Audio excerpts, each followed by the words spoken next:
Hi అందరికీ, my name is మేఘనా. Welcome to our channel. క్రికెట్లో పైకి రావడం చాలా కష్టం. అలా పైకి వచ్చినా కానీ ఫ్యాన్స్ హార్ట్లో ప్లేస్ తెచ్చుకోవడం ఇంకా కష్టం. ఒక క్రికెటర్ చాలా స్ట్రగుల్స్ని ఫేస్ చేసినాకనే నేషనల్ టీంలోకి వస్తాడు. టీంలో ప్లేస్ వచ్చినాక కూడా కన్సిస్టెంట్ పర్ఫార్మెన్సెస్ ఇస్తేనే టీంలో ఉంటాడు. కానీ అలా కన్సిస్టెంట్గా పర్ఫార్మెన్సెస్ ఇస్తూ ఒక టీంకి చాలా సంవత్సరాలుగా ఆడిన ప్లేయర్స్ని లెజెండ్స్ అంటారు. కానీ ఈ లెజెండ్స్ కూడా వాళ్ళ ప్లేస్ని టీంలో కాపాడుకోవాలన్నా కూడా మంచి పర్ఫార్మెన్సెస్ ఇవ్వాలి, లేకుంటే సెలెక్టర్స్ వాళ్ళని కన్సిడర్ చేయరు. కానీ 10 నుండి 15 సంవత్సరాలు తన దేశానికి సేవ చేసిన ఒక ప్లేయర్కి ఫేర్వెల్ మ్యాచ్ తప్పకుండా ఇవ్వాలి. కానీ కొంతమంది ఆటగాళ్ళకే ఆ ఫేర్వెల్ మ్యాచెస్ దక్కినాయి.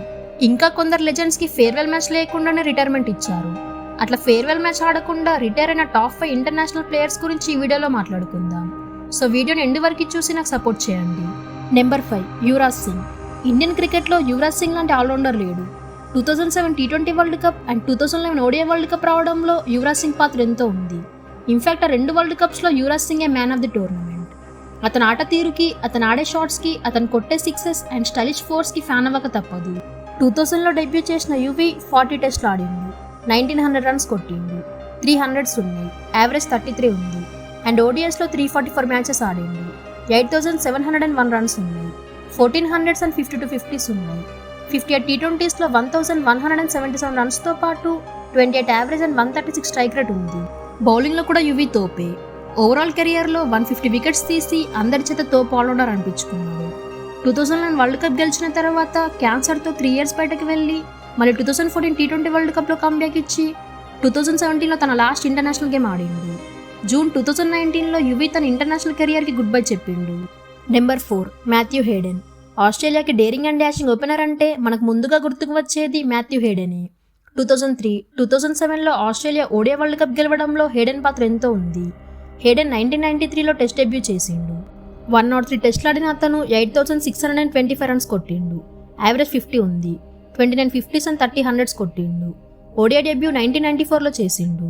161 ODIs ఆడిన హేడెన్ 6133 రన్స్ కొట్టిండు, యావరేజ్ 43 ఉంది, 10 100s ఉన్నాయి.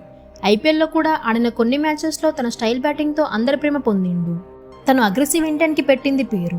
అతను మంగూస్ బ్యాట్తో కొట్టే షాట్స్కి అందరు ఆగమయ్యేవాళ్ళు. అట్లాంటి తోప్ ప్లేయర్ 2009లో న్యూజిలాండ్ అండ్ సౌత్ ఆఫ్రికా సిరీస్లో ఫెయిల్ అయ్యిండు. ఇక హేడెన్ని టీంలో నుండి డ్రాప్ చేసిండ్రు. ఇక అతను 2009లో రిటైర్మెంట్ ఇచ్చేసిండు. Number 3, Kevin Pietersen. ఇంగ్లాండ్కి అటాకింగ్ బ్రాండ్ ఆఫ్ క్రికెట్ ఆడిన ప్లేయర్స్లో పీటర్సన్ ఫస్ట్ పొజిషన్లో ఉంటాడు. తన ఎంటైర్ కెరియర్లో 104 టెస్ట్లు ఆడితే 8181 రన్స్ కొట్టిండు, 47 యావరేజ్తో 35 50s అండ్ 23 100s కొట్టిండు. ఈ డిస్ట్రక్టివ్ బ్యాటర్ ఇంగ్లాండ్కి టెస్టుల్లో ఎక్కువ రన్స్ కొట్టిన ప్లేయర్స్లో 5th పొజిషన్లో ఉన్నాడు. 2010 నుండి 2013 వరకు టెస్ట్ మ్యాచెస్లో తన టీంకి ఎన్నో విజయాలు అందించిండు. అలాగే 136 ODI మ్యాచెస్లో 4440 రన్స్ కొట్టిండు, యావరేజ్ 40 ఉంది, 25 50s అండ్ 900s ఉన్నాయి. తను ఆడిన ఏరాలో T20s ఎక్కువ లేవు, అయినా కానీ T20స్లో తన సత్తా చాటిండు. ఇక 2014లో ఇంగ్లాండ్తో జరిగిన యాషెస్లో ఇంగ్లాండ్ వైట్ వాష్ అయింది. ఆ సిరీస్లో 5 మ్యాచెస్లో 300 రన్స్ కొట్టిన తర్వాత కూడా పీటర్సన్కి మళ్ళీ ఇంగ్లాండ్ టీంలో ఛాన్స్ రాలేదు. కేవలం 10 సంవత్సరాలు ఆడినా కానీ తన అగ్రెసివ్ స్టైల్తో అందరి ప్రేమని పొంది లెజెండ్ అనిపించుకున్నాడు పీటర్సన్. కానీ ఇంతటి లెజెండ్కి ఫేర్వెల్ మ్యాచ్ లేకపోవడం చాలా బాధగా ఉంది. Number 2, AB de Villiers. ఏబీడీ 2018లో సోషల్ మీడియా ద్వారా తన రిటైర్మెంట్ ప్రకటించిండు. దాంట్లో తను రాసింది ఏంటంటే, నా టర్న్ అయిపోయింది, నిజంగా చెప్పాలంటే నేను టైర్డ్ అయిపోయాను అని ఇన్స్టాలో రాసిండు. కానీ ఇది క్రికెట్ ఫ్యాన్స్కి షాకింగ్ న్యూస్గా రావడంతో అందరూ బాధపడ్డారు. ఎందుకంటే ఏబీడీ ఎలాంటి ప్లేయరో మనకు తెలుసు. అతను తన నేషన్ సైడే కాక ఎంటైర్ వరల్డ్లో పేరు తెచ్చుకున్నాడు, ఫ్యాన్స్ ప్రేమను పొందిండు. ఇండియాలో అయితే ఏబీడీ క్రేజే వేరు. అయితే ఏబీడీ తన ఎంటైర్ కెరియర్లో 114 టెస్ట్ మ్యాచెస్లో 8765 రన్స్ కొట్టిండు, 50 యావరేజ్ ఉంది, 46 50s అండ్ 22 100s ఉన్నాయి, 228 ODIs ఆడిండు, 9577 రన్స్ ఉన్నాయి, 53 యావరేజ్ ఉంది, 25 100s కొట్టిండు. T20స్లో తన షాట్స్తో అందరిని అలరించిండు. అతను ఆడే కొన్ని షాట్స్ అయితే వేరే ఏ ప్లేయర్ కూడా ఆడలేడు. 78 T20స్లో 1200 పైన రన్స్ ఉన్నాయి, 135 స్ట్రైక్ రేట్ ఉంది, 5 50s ఉన్నాయి. IPLలో ఆర్సీబీకి ఎట్లా ఆడతాడో మీరే కమెంట్స్లో చెప్పండి. అట్లాంటి ప్లేయర్కి సౌత్ ఆఫ్రికా బోర్డు తగిన రెస్పెక్ట్ ఇవ్వలేదు. చాలా పాలిటిక్స్తో తన కెరియర్ని దెబ్బతీసింది. దానివల్ల 2018లో రిటైర్ అయ్యిండు. కానీ ఒక ఫేర్వెల్ మ్యాచ్ ఆడుంటే అయిపోయేది అని కోరుకున్న వాళ్ళలో నేను కూడా ఒకదాన్ని. Number 1, MS Dhoni.